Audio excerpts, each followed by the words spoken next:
আচ্ছা, আমরা এখন করব আর্টিকেল 5। কি করব? আর্টিকেল 5 এগুলো হচ্ছে রিলিভেন্ট আর্টিকেলস, মানে সংবিধান সম্পর্কিত, মানে নাগরিকত্ব সম্পর্কিত যে সমস্ত আর্টিকেলস সেগুলো। তো প্রথমেই আসে আর্টিকেল 5। এখানে বলা আছে যে citizenship at the commencement of the constitution. তাহলে মনে রাখতে হবে আর্টিকেল 5-এ কী আছে, যে citizenship at the commencement of the constitution. আমরা আগেই পড়েছি যে কমেন্সমেন্ট অফ দ্য কনস্টিটিউশন এটার মানে হচ্ছে সংবিধান কার্যকর হওয়ার দিন। তো সংবিধান কবে কার্যকর হয়েছে? 26 জানুয়ারি 1950। তো এখানে সিটিজেনশিপের কি কথা আছে, যে যখন আমাদের এই সংবিধান কার্যকর হয় 26 জানুয়ারি 1950-তে, কারা ভারতের নাগরিক হবে সেটা কিন্তু আর্টিকেল 5-এ বলা আছে। অর্থাৎ ওই দিন, সংবিধান কার্যকর হওয়ার দিন 26 জানুয়ারি 1950-তে কারা ভারতের নাগরিক হবে সেটা আর্টিকেল 5-এ বলা হয়েছে। আর্টিকেল 6-এ কি বলা আছে, যে rights of citizenship of certain persons who have migrated to India from Pakistan. Article 6-এ বলা আছে যে যারা পাকিস্তান থেকে ভারতে এসেছিল তাদের নাগরিকত্বের অধিকার সম্পর্কে বলা হয়েছে। অর্থাৎ আর্টিকেল 6-এ বলা হয়েছে রাইটস অফ সিটিজেনশিপ, নাগরিকত্বের অধিকার, অফ সার্টেন পারসনস, কিছু ব্যক্তির, কিন্তু যারা যারা মাইগ্রেটেড হয়েছিল ইন্ডিয়াতে ফ্রম পাকিস্তান থেকে ইন্ডিয়াতে মাইগ্রেটেড হয়েছিল, তাদের সম্পর্কে আর্টিকেল 6-এ বলা হয়েছে। তো এটা মনে রাখার ট্রিক হচ্ছে পাকিস্তান টু ইন্ডিয়া, এটা হচ্ছে আর্টিকেল 6। তার মানে বুঝতে হবে পাকিস্তান থেকে ইন্ডিয়াতে এসেছিল। আর্টিকেল 7 কি? Rights of citizenship of certain migrants to Pakistan. আর যারা ভারত থেকে পাকিস্তানে চলে গিয়েছিল তাদের নাগরিকত্ব সম্পর্কে বলা হয়েছে আর্টিকেল 7-এ।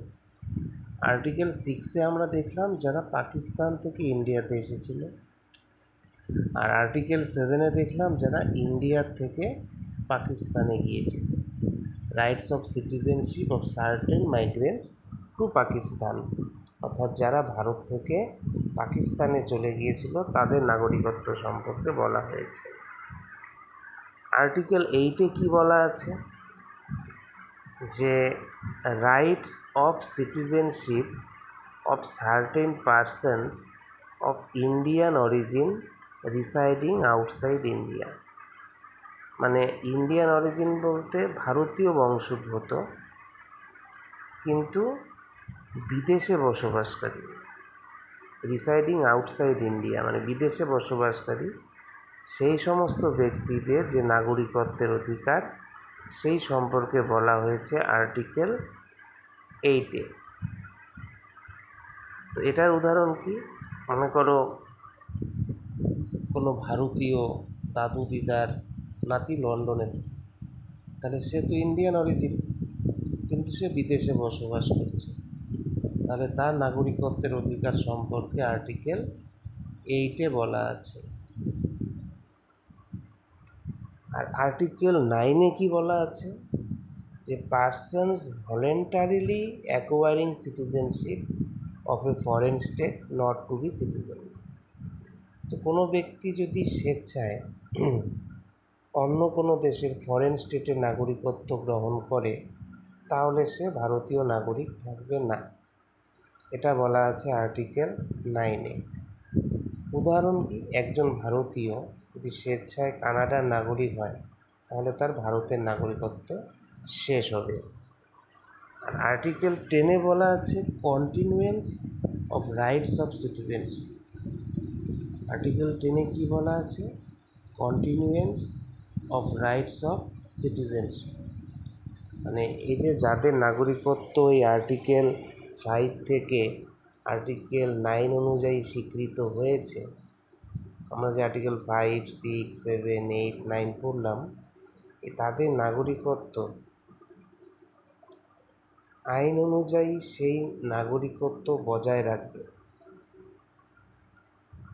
এই যে যাদের নাগরিকত্ব আর্টিকেলস 5 to 9 অনুযায়ী স্বীকৃত হয়েছে, তারা আইন অনুযায়ী সেই নাগরিকত্ব বজায় রাখবে। এটাই বলছে continuance of rights of citizenship. Continuance মানে চালিয়ে যাওয়া, বজায় থাকা। আর আর্টিকেল 11-এ কী বলা আছে? যে parliament to regulate the right of citizenship by law. আগেই পড়েছি আমরা যে নাগরিকত্ব সম্পর্কিত আইন তৈরির ক্ষমতা সংসদের বা পার্লামেন্টের হাতে থাকবে। এজন্যই সংসদ সিটিজেনশিপ অ্যাক্ট 1955 তৈরি করেছে। As can be seen above, মানে উপরে যেগুলো আমরা পড়লাম, it has been explicitly mentioned in article 11। Article 11-এ স্পষ্টভাবে বলা হয়েছে, এক্সপ্লিসিটলি মানে স্পষ্টভাবে, আর্টিকেল 11-এ স্পষ্টভাবে বলা হয়েছে that any law related to citizenship, নাগরিকত্ব সম্পর্কিত যে কোনো আইন is to be made by parliament, সেটা সংসদ বা পার্লামেন্ট দ্বারা তৈরি করা হবে। অনেক সময় WBCS MCQতে আসে যে সিটিজেনশিপ সম্পর্কিত আইন কে প্রণয়ন করেন? উত্তর হবে পার্লামেন্ট।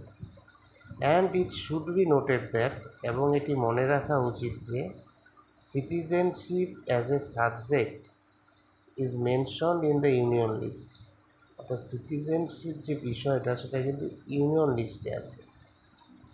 ইউনিয়ন লিস্ট কি?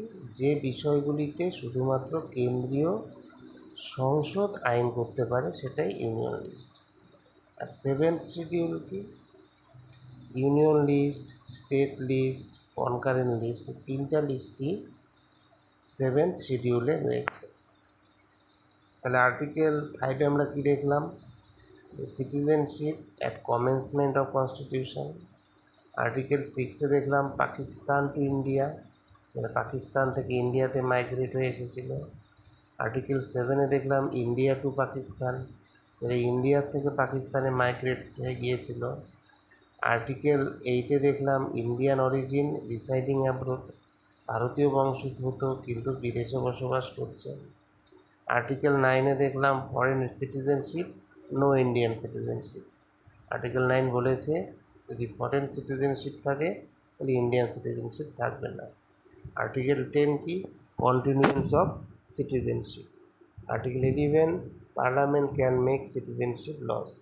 পার্লামেন্ট এই সিটিজেনশিপ বা নাগরিকত্ব নিয়ে আইন তৈরি করতে পারবে, এটা আর্টিকেল 11-এ বলা আছে।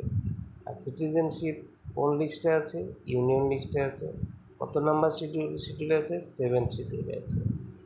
এই যদি 8টা পয়েন্ট আমরা মুখস্থ রাখি তাহলে সিটিজেনশিপের যে আর্টিকেল 5 to 11-এর বেশিরভাগ প্রিলিমস কিন্তু MCQ এখান থেকেই আসে।